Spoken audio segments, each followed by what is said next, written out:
कृपया चैनल को सब्सक्राइब करें। धन्यवाद। जय माता दी। प्रिय मित्रों, आप सभी को नौवें और अंतिम नवरात्र की हार्दिक शुभकामनाएं। आज हम आपको सुनाने जा रहे हैं दुर्गा सप्तशती का 12वां और 13वां अध्याय। इस अध्याय में देवी भगवती स्वयं देवताओं को आश्वासन देती हैं कि जो भी भक्ति पूर्वक उनका स्तोत्र पढ़ेगा या सुनेगा, उसकी सभी समस्याएं समाप्त हो जाएंगी। इस अध्याय में देवी महाकाली, महालक्ष्मी और महासरस्वती तीनों के रूपों की महिमा का वर्णन किया गया है। ये तीनों माताएं अपने भक्तों की सभी विपत्तियों को हरती हैं और उनकी समृद्धि का मार्ग प्रशस्त करती हैं। इस अध्याय में यह भी बताया गया है कि देवी का यह महात्म्य सुनने से घर की दरिद्रता, भय, रोग और कष्ट समाप्त होते हैं। यह महात्म्य महामारी और अन्य त्रासदियों से रक्षा करता है। जो मनुष्य इसका पाठ करते हैं तो देवी की कृपा से शत्रुओं का नाश होता है। वे धन धान्य, पुत्र और समृद्धि प्राप्त करते हैं। और देवी की यह कथा जीवन के हर संकट में शांति प्रदान करती है। तो चलिए मित्रों, माता रानी के चरण कमलों का ध्यान करते हुए सुनते हैं दुर्गा सप्तशती के अध्याय 12 और 13 की कथा। अभी तक की कथा में आपने सुना कि माता आदि शक्ति ने किस प्रकार से देवताओं की स्तुति से प्रसन्न होकर सदा उनकी रक्षा करने का वचन दिया। अब इसके आगे की कथा का आरंभ इस प्रकार से होता है। देवी बोली है, देवताओं, जो पुरुष इन स्तोत्रों द्वारा एकाग्रचित्त होकर मेरी स्तुति करेगा, उसके संपूर्ण कष्टों को निसंदेह हर लूंगी।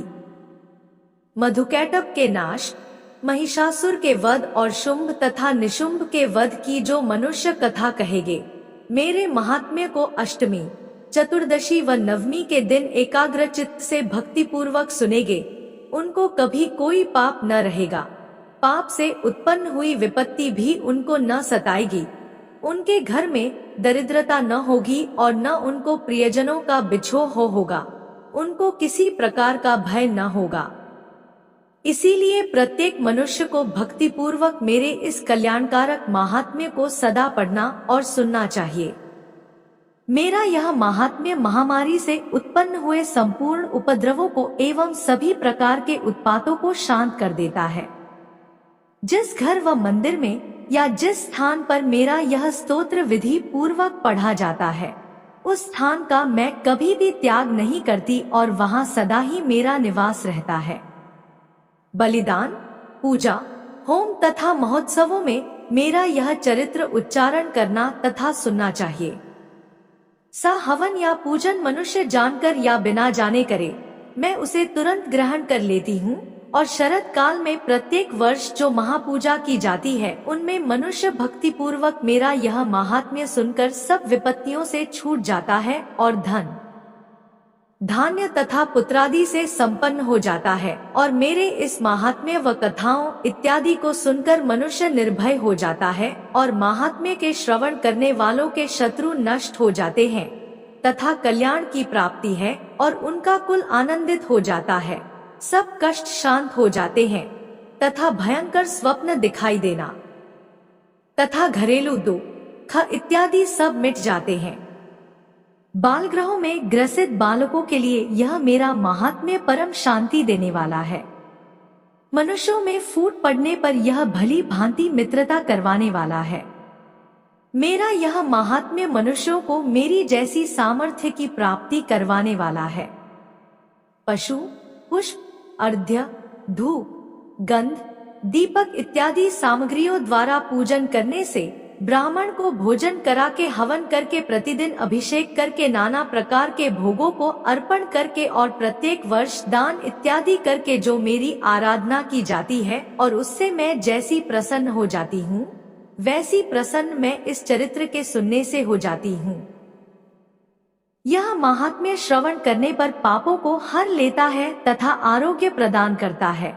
मेरे प्रादुर्भाव का कीर्तन दुष्ट प्राणियों से रक्षा करने वाला है। युद्ध में दुष्ट दैत्यों का संहार करने वाला है। इसके सुनने से मनुष्य को शत्रुओं का भय नहीं रहता। हे देवताओं, तुमने जो मेरी स्तुति की है अथवा ब्रह्मा जी ने जो मेरी स्तुति की है, वह मनुष्यों को कल्याणमय बुद्धि प्रदान करने वाली है। वन में सूने मार्ग में अथवा दावानल से घिर जाने पर, वन में चोरों से घिरा हुआ या शत्रुओं द्वारा पकड़ा हुआ, जंगल में सिंहों से, व्याघ्रों से या जंगली हाथियों द्वारा पीछा किया हुआ, राजा के क्रुद्ध हो जाने पर मारे जाने के भय से, समुद्र में नाव के डगमगाने पर, भयंकर युद्ध में फंसा होने पर, किसी भी प्रकार की पीड़ा से पीड़ित, घोर बाधाओं से दुखी हुआ मनुष्य मेरे इस चरित्र को स्मरण करने से संकट से मुक्त हो जाता है। मेरे प्रभाव से सिंह, चोर या शत्रु इत्यादि दूर भाग जाते हैं और पास नहीं आते। महर्षि ने कहा, प्रचंड पराक्रम वाली भगवती चंडिका यों कहने के पश्चात सब देवताओं के देखते ही देखते अंतर्धान हो गई और संपूर्ण देवता अपने शत्रुओं के मारे जाने पर पहले की तरह यज्ञ भाग का उपभोग करने लगे और उनको अपने अधिकार फिर से प्राप्त हो गए तथा युद्ध में देवताओं के शत्रुओं शुंभ व निशुंभ के देवी के हाथों मारे जाने पर बाकी बचे हुए राक्षस पाताल को चले गए। हे राजन, इस प्रकार भगवती अंबिका नित्य होती हुई भी बार बार प्रकट होकर इस जगत का पालन करती है, इसको मोहित करती है, जन्म देती है और प्रार्थना करने पर समृद्धि प्रदान करती है। हे राजन, भगवती ही महाप्रलय के समय महामारी का रूप धारण करती है और वही संपूर्ण ब्रह्मांड में व्याप्त है। वही भगवती समय समय पर महाकाली तथा महामारी का रूप बनाती है और स्वयं अजन्मा होती हुई भी सृष्टि के रूप में प्रकट होती है। वह सनातनी प्राणियों का पालन करती है। वही मनुष्य के अभ्युदय के समय घर में लक्ष्मी का रूप बनाकर स्थित हो जाती है और अभाव के समय दरिद्रता बनकर विनाश का कारण बन जाती है। पुष्प, धूप और गंध आदि से पूजन करके उसकी स्तुति करने से वह धन एवं पुत्र देती है और धर्म में शुभ बुद्धि प्रदान करती है। महर्षि मेधा ने कहा, हे राजन, इस प्रकार देवी के उत्तम महात्म्य का वर्णन मैंने तुमको सुनाया। जगत को धारण करने वाली इस देवी का सा ही प्रभाव है। वही देवी ज्ञान को देने वाली है और भगवान विष्णु की इस माया के प्रभाव से तुम और यह वैश्य तथा अन्य विवेकी जन मोहित होते हैं और भविष्य में मोहित होगे। हे राजन, तुम इसी परमेश्वरी की शरण में जाओ। यही भगवती आराधना करने पर मनुष्य को भोग, स्वर्ग तथा मोक्ष प्रदान करती है।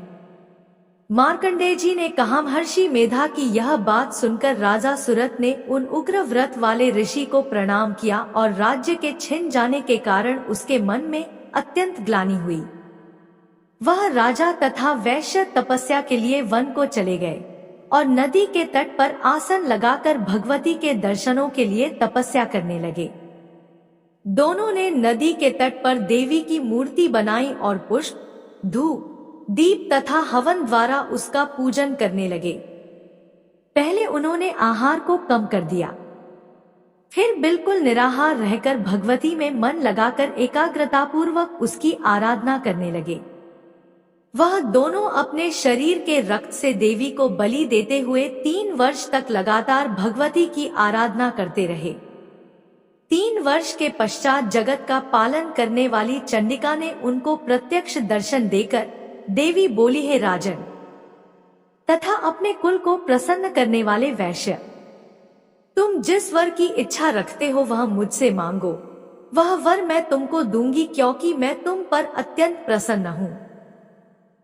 मार्कंडेय जी कहते हैं, यह सुन राजा ने अगले जन्म में नष्ट न होने वाला अखंड राज्य और इस जन्म में बलपूर्वक अपने शत्रुओं को नष्ट करने के पश्चात अपना पुनः राज्य प्राप्त करने के लिए भगवती से वरदान मांगा और वैश्य ने भी, जिसका चित्त संसार की ओर से विरक्त हो चुका था, भगवती से अपनी ममता तथा अहंकार रूप आसक्ति को नष्ट कर देने वाले ज्ञान को देने के लिए कहा।